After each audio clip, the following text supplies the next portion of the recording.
purpose of life. That's a question that came across my feed, and I'm going to take a tackle at this. Now, before we get into the purpose of life, let's talk about the meaning of life. Now, the meaning of a life is basically just to live. That's the meaning of life. Without you living, there would be no life, and there would be no meaning. But let's get into the purpose. Now, being that each and every last single one of you are made of protons, neutrons, and electrons, and within those protons, neutrons, and electrons, there's a divine intelligence. And you are made up of all of these different things, these protons, neutrons, and electrons, so that divine intelligence is within you. Now, that divine intelligence is of this thing that man calls God.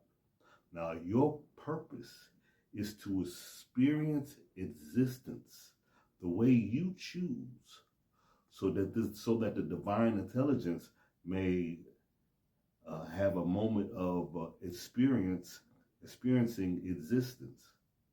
But the divine intelligence, it doesn't care if you really just stay at one level, but it would like for you to return onto the higher planes. See, a lot of people, they just get stuck down at these lower levels.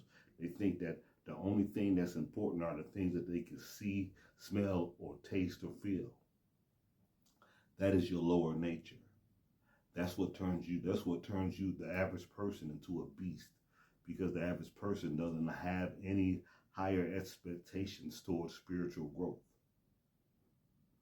But your job is to experience existence, to learn from your mistakes, and then to move on to higher planes.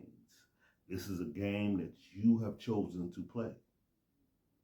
So play it correctly. But you are allowed to make mistakes. But anyway, this is your man, L. Judge, and man, believe me, I am not just a historian. I'm not even going to call myself a historian.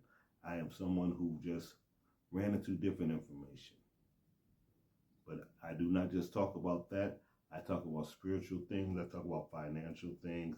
And sometimes I talk about weird things that people may not want to talk about. But then again, this is your man, L. Judge. Peace and blessings. I'm out.